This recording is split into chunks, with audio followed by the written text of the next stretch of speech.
going to be looking at this specific problem, and we're going to look at it a couple of ways. First way I'm going to look at it is by factoring out the greatest common factor over here, and if we do that, we would get secant squared theta times secant squared theta minus 1. Now, secant squared theta minus 1 is tangent squared.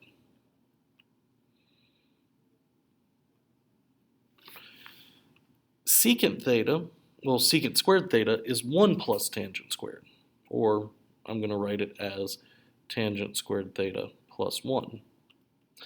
When we distribute tangent through, we get tangent to the 4th theta plus tangent squared theta, which is exactly what we wanted to get.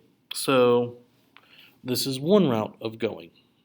Now let's look at a different route, and this route is more algebra intensive, but it does work. So some students will write this as sine to the 4th theta over cosine to the 4th theta plus sine squared theta over cosine squared theta.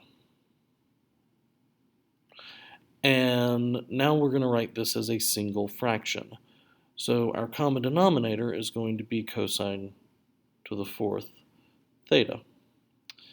Now, in our numerator, we will still have sine to the 4th theta. But now we're going to have cosine plus cosine squared sine squared, or as I'm going to write it, sine squared cosine squared theta. So sine squared theta cosine squared theta. Okay, let's not forget where we're trying to go. We're trying to go to secant, which essentially means we want everything in our numerator to cancel out.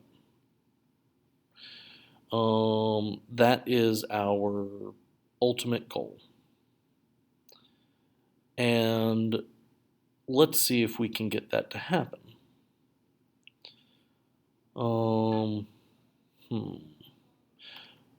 Let's temporarily change this cosine squared to 1 minus sine squared, and you'll see why here in a second. So we can go sine to the 4th theta plus sine squared theta,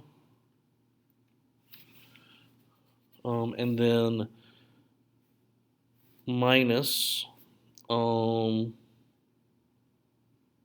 times 1 minus sine squared theta.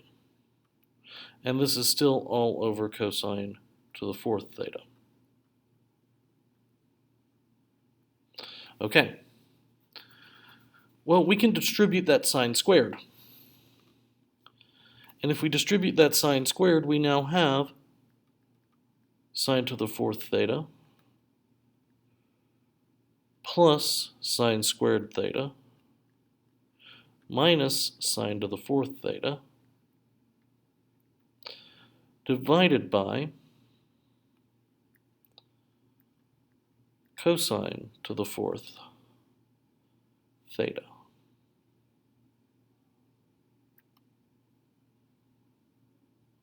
Okay, our sine to the 4ths are now going to cancel each other out, leaving us with sine squared theta over cosine to the 4th.